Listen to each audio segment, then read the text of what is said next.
Y'all, I'm gonna keep it honest. I didn't even want to come up here today, bro. I didn't even want to do this, but it's super important that we stay, honest and we stay present. If you in Philly, you already know what it is right now, man. It's completely snowed in. I mean, my house feels like an igloo. My heat, it's just so wretched, to be honest. Like, this isn't the humanity that I'm used to, man. It's really not. And the feeling of the day and the weather really reflects like where we are politically, socially, internally. So before I even go into why I want to not do this, right? Like today is about wanting to quit, for real, for real. And before I even get into that, I'll be honest, like y'all let me know how y'all feeling in the chat. If y'all don't stay here the whole time, let's connect. Subscribe, leave a comment so I can tap in with you. But yeah, man, there's some topics I want to go over today. And just to keep it a beam, like I said, this is really like me trying to motivate myself. I really need y'all today because a lot of my stuff just been falling apart. A lot of the larger scale things like what's going on in the news has definitely like just takes a lot out of you, man. There's a lot of fighting and there's a lot of disagreeing, and it's not nothing out of the ordinary, but I think it's just starting to finally take its toll on me as well. Everything, there's really not a lot to look forward to. There's just like the little bit of moments where things be well, whether it be in the media, you could cheer for somebody else, feel good for somebody else. But our lives as a majority are being really like ripped apart. You know what I mean? A lot of us are just living vicariously through other people to kind of keep our dreams alive in this time because our dreams themselves aren't coming true. Metaphorically, it's honestly like interesting because it's super cold and, I know you've all heard about ice in the media. It's like even giving cold shoulders metaphorically, like people are not as personable, they're not as interested in like doing good by humanity and like, maybe even sacrificing what's good for them for the greater good of everyone else. So, let's talk about it though, right? Like it's literally frozen outside. And we have a regime of called ICE that's out in the streets literally like unaliving people, right? Me being a cultural architect requires me to look at all of the things multidimensional, right? What's going on internally, what's going on in the world, what's going on in my neighborhood, you know what I mean? They're all interconnected. So I want to start off with the capitalism part, right? Because I feel like that's what fuels, it's going to fuel like the whole thing that I'm talking about here today. That's what I've come to realize is that capitalism as a function, right? Not even the root or the largest part of this equation, but it's functioning at an all-time high where ICE is literally just here to reinforce the political values of the rich and the powerful, right? There's a group of people who are afraid of what America will look like in the next 20 or 40 years. And so they had to create, an enforcement on that effort. I heard someone say something interesting that there's this thing that mammals do, or just creatures that are mammals. When they're dying, they give this like really crazy effort to stay alive. I think that's what the power structure and the what is called the majority of America, the white people. I think the ones that are like rooted in, just the practices that aren't good for everybody, they're having their last effort of like trying to fight for supremacy, and they're just doing anything at this point. You know what I mean? One of my guys says, the pilgrims are going crazy. You know what I'm saying? That's what he calls the white people. He'd be like, the pilgrims are going crazy. And it's just because, they're not being able to get the same amount of privilege that they used to have. It's not coming to them how they used to get it. Like, they almost are being, lumped in with all of the people of color because of how much money they have. And before, whiteness used to come with more of a privilege, but now there's more people making money than there are white people. I think that's what's the shift in the capitalism of tomorrow is like, yeah, you might be white, but they have more money than you. You get what I'm saying? It used to be you're white and you have more money. So it's like a unilateral, like just easy choice to choose you systemically. I'm speaking systemically. That's who I'm saying is choosing you. It's the system. But now it's like there's a bunch of other people, other races, other groups of people who come to this country who got money.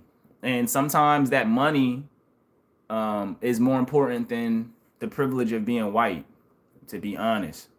I know as a Black American, a lot of Black people equate their self-worth and value to how well white people are being treated. So like the whole fear campaign is, well, if they'll do that to a white person, imagine what they'll do to us. And that's just a form, once again, of, creating fear and getting people galvanized to be a part of the political process, which I'm not even opposed to. Like, if fear is the way that you engage with your politics, then that's your business. I'm not here to tell you what to do with your politics. I'm saying if someone can scare you to be motivated more than, you would have just been activated internally, that's your call to action is fear. You feel me? Like, I'm not here to like judge anybody whose call to action is being in fear. Just until recently, that was normally happening to Black people. So let me bring in the intersectionality part of all of this, right? Because like I said, our literal environment is hostile right now. And even in this chat, right, as soon as I started talking about Black people, everybody left. So that's what I'm saying is like we already lived in an anti-Black situation. But like now that it's happening to white people, there's being a conversation about like intersectionality and how that is being reflected in the politics of America, where it doesn't matter what ethnic group you're in anymore. It really just matters about having money. And then also being white will give you a privilege of, going over top of other people with money, but you still got to have money even if you're white now. That's what it's been blatantly shown, is that your whiteness is not protected. But, when we look at just the state of this year, and I like to even mention, like, remember when they did those government budget cuts recently? I don't even think they ever, chat, let me know. Did anybody ever, let me ask y'all, like, did they ever get that budget together? Especially like, when it relates to food and jobs and whatever that budget in the government was for. Because remember, Elon was just there. They created a whole space for him for efficiency. And now we're here, right? We're in this position where we're not running things efficiently. Government spending has increased. The dollar is basically plummeted. So the world's getting colder. The world's getting more calcified. It's getting more cold, man. And, I'm a creative. So let me know in the chat if y'all watch this, if y'all are creatives, because that's what this channel has been for. Like, I bring in a lot of different points. I'm a macro associative person. So I'll bring a bunch of different things into one conversation. But y'all let me know if y'all are creatives, because that's what my profession is. You know what I'm saying? I help creatives, connect in community and then like start to monetize their stuff so that they can build something sustainable and not be so infected by all of this stuff that's going on. But I have to be honest myself that I am affected by what's going on now. Like, that sounds like a contradiction, right? I'm here to tell you like, oh, I want to build a space where we don't be so affected about what's going on. Meanwhile, the title of my video is how much I'm being affected about what's going on. And that's because this is an honest place, man. This isn't me trying to sell you something. This isn't me trying to sound like I know everything or like I got all the solutions. You feel me? Like, this is a place where you can ask questions. We can have a real conversation. You can slow down your day. and talk to a person, because going outside right now is not as accessible. It's literally 12 degrees outside in Philadelphia. You're not going to enjoy yourself out there. So what do you do? Who do you talk to? Maybe your friends are at work. Maybe the people who you're used to talking to aren't available. So like, what do you do from there? You get on this phone and you connect. And that's what I'm here to do. You know what I mean? So like I said, there's like a have you ever heard of the phrase cold shoulder? You know what I'm saying? Have you ever heard of that phrase cold shoulder? Because that's what I feel like, man. That's what I feel like. I feel like the world has been giving up a cold shoulder. Like everybody's just mean. Like I got somebody in here calling me a bum, telling me to shut up, and it's just like that's just the world we've created. Like even the bots, even the bots. Like you don't even know if this is a bot. You don't know if this is a real person because most people in America today are afraid to show their face, right? They'll throw rocks. They'll try to be um counterproductive, or they'll try to be just insurgents of hate and violence, but it's like they will never show their face. They'll never walk up to you in public and display that same visceral anecdote or like that same hatred. They just do it online because those are the people who are in the most fear, right? They're not going to use their voice. They're not going to use their bodies for sure. And usually when they're white, that's who usually hides behind a lot of this stuff, is people who would not give up their privilege even though they're at home suffering too, right? No connections with their families, no real value in their home, no nutritional value in their refrigerator, but yet and still they would love to hide behind the privilege of being white instead of being involved in making the world a better place, because maybe the world won't be a better place, right? Maybe the world won't be a better place if you give up your whiteness. You get what I'm saying? Like maybe you'll give up your whiteness and then your life will just be subjected to the same oppression that has been placed on all of the other groups of people who don't look like you. You get what I'm saying? So it's like I know where white people just live in a fragility, fear place oftentimes. That's why they come up here hating. You know what I'm saying? And yes, I am. But then we also have amazing people like in the chat too, where they're like, honesty and kindness is free. And when you pay it forward, you're creating a community space. It's just like homies kicking it in the living room. Exactly. You get what I'm saying? Darkness always chases the light. That's what I'm saying. That's why I get on YouTube, because I know my haters are going to really fuel this movement and help me find my community and help me find my tribe. So like I was saying before, as a creative person, there are times like this where I be wanting to just freeze, quit, and stop. You know what I'm saying? Like I just be want to stop as a creative person because it's hard. I got the same bills to pay as everybody else while I'm advocating for everybody else, right? With my music, with my art, with the people who I show up for. I show up to businesses that don't get a lot of business to help them get more business so that, politically and socially and economically as well, we all have a fair choice and a fair chance, right? Where it's like we can keep the prices regulated well, we can keep the wages regulated well, we can create the experiences that we want. That's for everybody. And I always tell people like, it's my job to help my people so that other groups of people don't misinterpret and get misinformed, right? I feel like the media that's controlled depicts groups of people poorly, and then you have a bunch of uneducated people who watch the mainstream, and now they can't even appreciate their connections with people who aren't like them, right? So for example, like all of the anti-Muslim, all the anti-Africa, all of the anti-China, all the anti-black stuff that's on the media, anti-woman, anti-family, anti-religion, it really creates a space where we can't intersect anymore, right? Like we watch that stuff and we miseducate ourselves.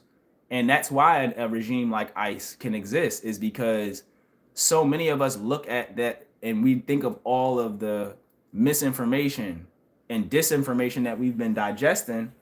And then we're like, well, I mean, that doesn't seem illogical because these people are dangerous. These people are illegal. These people are harmful. These people are X, Y, and Z, everything that you've been told. But if you really sit down and think about it and be honest with yourself, you've never spoken to these people.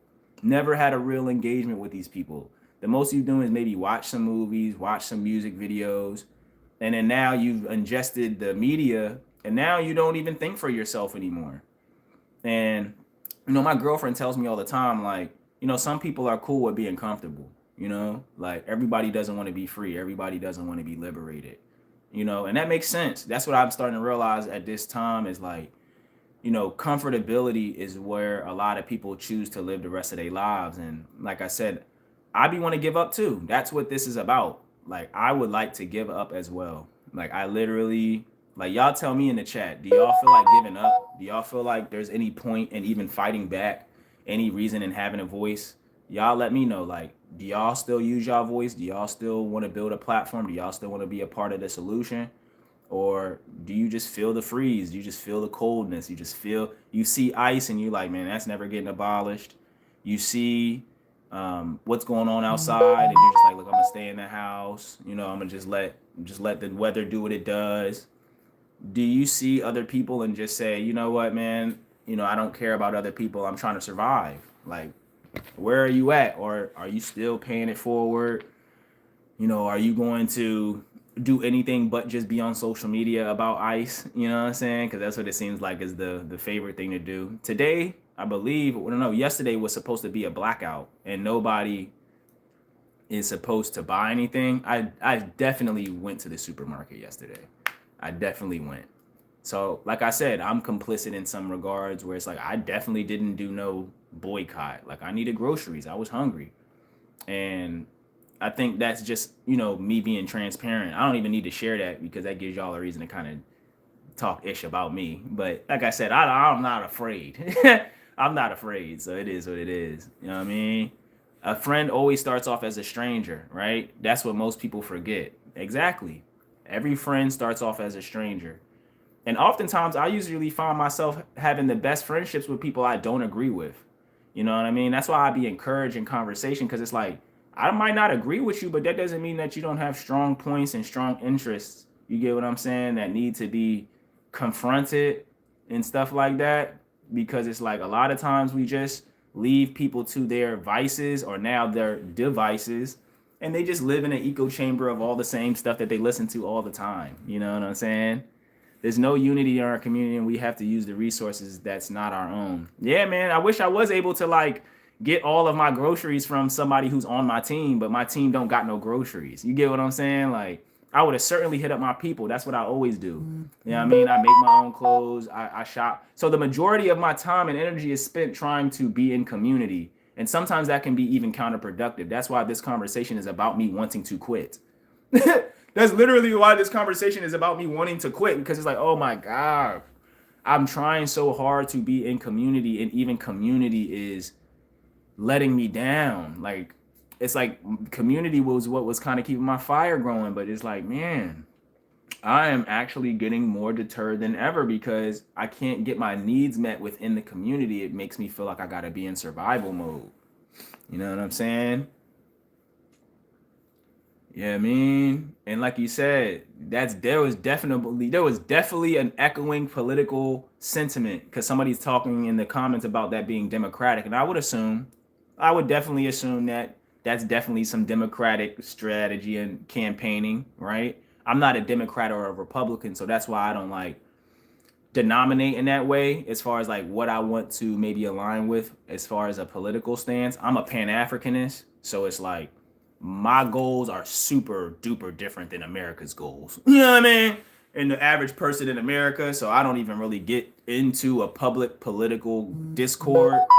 Once I realize that people have the similar political values as me, I'll communicate, but I definitely don't do too much like political campaigning online because you're usually just talking to a Democratic shill or a Republican racist. You know what I'm saying? And I hope I got to be careful with even saying that because this platform will, demonetize me because this platform is subsidized by these people who want to be able to like stop you from talking about anything that doesn't support them directly. So we're going to like pivot, you know what I'm saying? Into like the part where, like I said, yeah, man, I really wanted to quit, whether it was the weather, I can't get outside and make no moves. The Ubers are surcharging. You know what I'm saying? The public transportation is not running. This, I mean, they plowed the snow in the streets and literally encased everyone's cars. I don't know if you've seen that Philly media, the media in Philadelphia, where people have 2 to 3 feet of snow entrapping their vehicles. So then you have to go out there and shovel the snow yourself. But then they've also mentioned that it's illegal to shovel snow off the street. You know what I'm saying? Because they used to have dump sites for that, but now they don't have it. They're not funding it because obviously, the funding has been shifted away from inner city communities and people that are predominantly non-white due to the current political party, the political, Donald Trump. I just keep it a bean, right? Donald Trump don't want to send no money out here to come help the regular everyday people to move the snow from their vehicle so that they can get to work. So you got to get up with your shovel and probably buy a shovel and go out there and do it yourself. And you can't even hire anybody to do it unless they're like LLC'd contractors. You know what I'm saying? Like your neighbor cannot come help you. It is illegal. It is like you're not allowed to help each other right now. That is such a it's giving such Nazi vibes. It's giving such regime vibes. It's giving such you can't make a decision for yourself. You are property of the state kind of vibes, man. You can't even shovel your own snow. They're passing bills that are you can't shovel your own snow so that you can get to work. So if I got to get to work, I have to shovel it all by myself. And if I'm caught putting it on the street or in an undesignated area, which is what am I supposed to carry the snow all the way to a designated area? It doesn't even make logical sense. It just says, let privatized companies deal with it. That's what it says. It's if a privatized company cannot deal with it, you are paying the consequence, whether you lose your job, whether you lose your health, whether you lose your sanity. If it's not being privately handled, don't touch it. Handle the consequences after. That's pretty much just where we're at. And that's what makes me feel like anything can happen, man. Anything can happen. And you can't do anything about it. Oh my goodness. I'm getting text messages. I can't even be on live more than 20 minutes, man. So it's I don't want to be a complainer. You know what I mean? I just don't want to complain. I just want to talk about, the feeling that I'm having, right? I feel like hanging up the coat and just getting a regular 9 to 5, but there aren't any. I was looking outside yesterday about, when the private companies were coming to shovel the snow. And I'm like, man, it's all black men. It's white men wouldn't get out there and shovel that snow. They wouldn't go and get that job. You get what I'm saying? They were nah, I'm not doing it. You know what I'm saying? There's not enough money in it for me. You know what I mean? Unless you was a white man felon. You get what I'm saying? You have no access to the privileged jobs and stuff, the management stuff, the administrative stuff. Then you might. But I looked out there was probably 40 people out there and they were all black men. And I'm as a black man myself, I'm man, ain't nobody trying to be out there. Those brothers probably got families, felonies. You know what I'm saying? So it's they gotta get some kind of consistent wage for that. Now, anybody with some sense don't want to be outside at 11 degrees, 7 a.m., shoveling hard snow with pickaxes. Nobody wants to do that. So you would think that, the money, I'm not here to do all of the political stuff. Like I said, this is just my effort of explaining about why I wanted to give up. I actually want to move on from this point, right? Because I know I'm not tripping. I know everybody sees it, right? And this is just being vulnerable.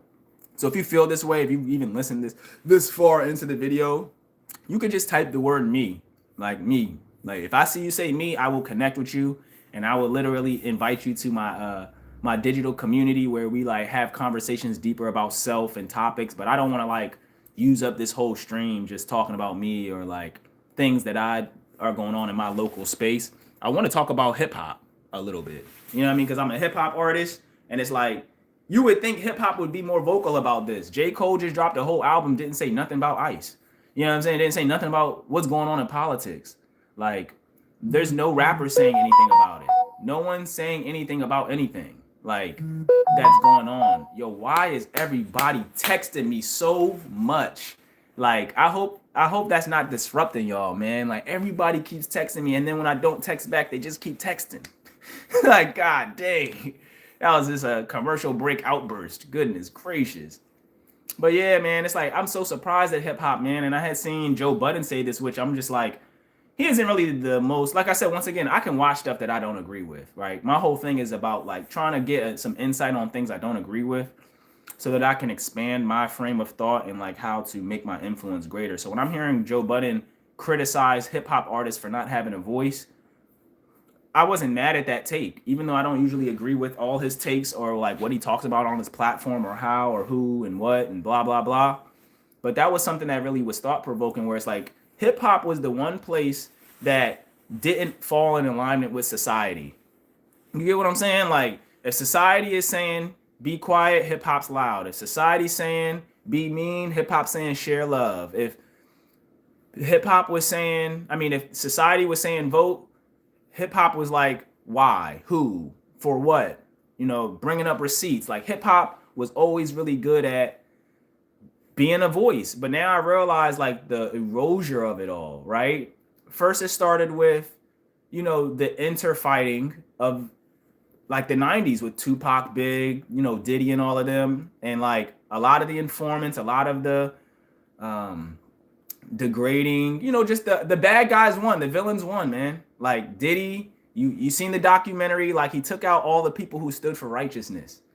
And then from there, he brought in commercialism. And what does commercialism mean? It means how do we sell this black stuff to more than black people? Like black people, before streaming, piracy was at an all-time high, man.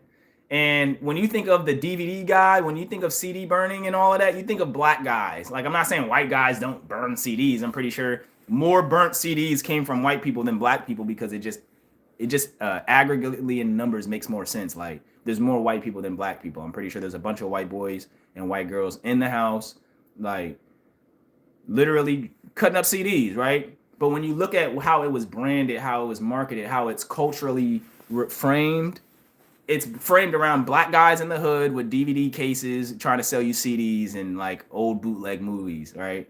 So it's like there was like 20-30% of the whole music industry it was just like being ruined by piracy. I wouldn't say it was being ruined. It was probably like some of the best time in music ever. But like they didn't like that because they couldn't make money off every artist.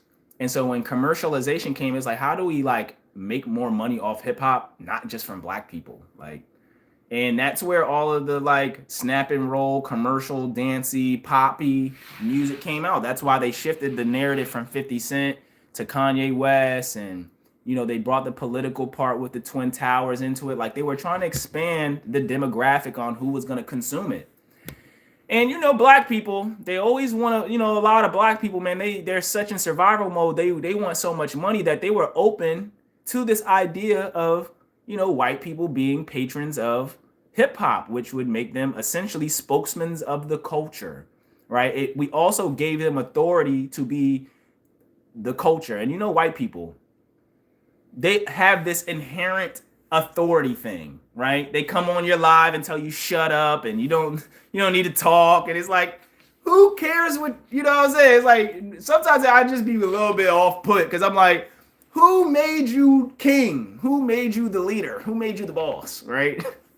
So, but I get it. Like so many intergenerational slave master plantation vibes. It's probably just ingrained in some people to just think that they're in charge when they see black people. You just automatically think you're in charge. I know black people think that when they see white people, they automatically think the white people be in charge because they're white.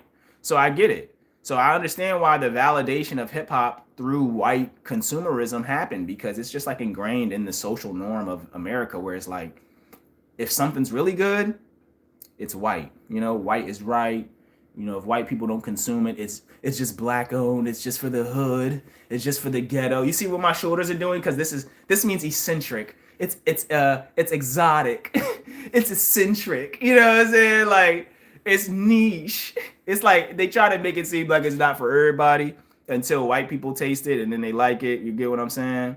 So I feel like that was a super pivotal shift. Was like when they put Diddy on the front line and they put commercialism on the front line so that white people would enjoy hip hop. That means diluting the political view, the value, the conversation. You got to dilute it because you don't want to scare the white people away, man. You don't want to scare other groups of people away, not just white, just non-black people in general. You don't want them to feel called out or ostracized or attacked. And that usually takes very little, right? You could just tell the truth. You could just cite historical events and they feel attacked. You know what I'm saying? Most people, like just talking about the slave trade and how most groups of people were engaged with it, from Arab to Chinese to white, they don't even like hearing the truth, right? So oftentimes you have to create fantasy and propaganda in hip hop music just so it sells. And that's where a lot of, the mid 2010s to 2020s happened, where a lot of the music was just selling products and selling drugs. Balenciaga this, Gucci this, Louis Vuitton this, Percocet that, Lean this. You know what I'm saying? It was just all like product placement in the music, because this was making other groups of people feel okay about what black people are doing because they're degenerate, they're self-harmful, right? It fits into the narrative of what you've been fed about other groups of people this entire time. I was mentioning this earlier with the whole ICE thing. How did people get a cold shoulder? Because they were so misinformed. They think blackness is wearing a black hoodie and having a gold grill and eating fried chicken and, cussing out your ops and beating up your family. And you know what I'm saying? Like, that's what they've been told. So you can't even usually blame them for thinking it, because you lived 19, 29, 39 years of your life just ingesting this misinformation. And you see black people, you go like, oh my gosh, I'm scared. Automatically, you're going to be scared. Like, you are going to be scared because you've been ingesting so much media that made them look scary. You know what I'm saying? And hip hop does a good job of that because it sells, making us look buffoonish, making us look dangerous, making us look like what you've already been inundated with. It makes the consumption much easier, right? We're creatures of habit and comfort. I was saying this earlier. This is why giving up usually looks like doing more in oppression. Isn't that that's an oxymoron? Giving up normally means go be a bum outside. Don't pay for anything. No, because you will be in more trouble being homeless. You know what I'm saying? You'll get in more trouble being homeless. Giving up now means going to get a job, voting for whatever political party is being told to you, eating what is put on the shelf. That's giving up now. Just compliance. Compliance is the new giving up. So hip hop has been compliant in capitalism, in self-deforming, cannibalistic, creative behavior, right? But then we got to an interesting space in the more modern era where white people are the majority consumer and provider of hip hop, right? Yeah, black people make the music, but white people platform it. White people own the apps. White people own the distribution. White people own everything that's hip hop. And so they make the decisions now. And this is where the coldness, the ruggedness, the lack of love and the interest for political voices in hip hop comes from, because you can't get no money in hip hop if you make the majority upset. And so a lot of artists from these new generations, they're like, well, look, let me be as least political as possible, least controversial as possible, because I want to get to that bag. I'm trying to get to that bag. So I don't want white people to feel uncomfortable and then not invite me to their shows and give me their awards and open up opportunities that can get me, paid for more. You know what I'm saying? So this is where I go into my last point. This is the grand finale. If y'all feel what I'm saying, if y'all a hip hop head, tell me what y'all think about hip hop in the comments. I mean, I'd love to continue to talk more about hip hop stuff. That's what this channel is about, is being a creative, being an entrepreneur, and especially in the hip hop space. So it's like, where are we at now? Well, I honestly think we're at the death of, the end. We're at the end of all of this, right? There's a part in the movie where you got to realize that that's a movie. But in real life, it's probably fair to say ICE will not go anywhere. It will probably become a regularly funded, sanctioned, regime in America. It's probably not going to go anywhere. They're going to get it into the fiscal budgets. They're going to make sure it's always here. And it's going to make sure that people who come into this country are more compliant. I don't think it's going to ever change. I think hip hop is going to continue to be diluted, and people are going to still chase the bag. And, I think that's going to continue to happen. I don't think hip hop's going to change in that direction. And I also don't think that on a local level or a governmental level, like a national level, any of the policies or efforts made by politicians are ever going to help people. I'm seeing everybody be hype about Mom Donnie. And I don't really know much about him, but I get it. It's a look.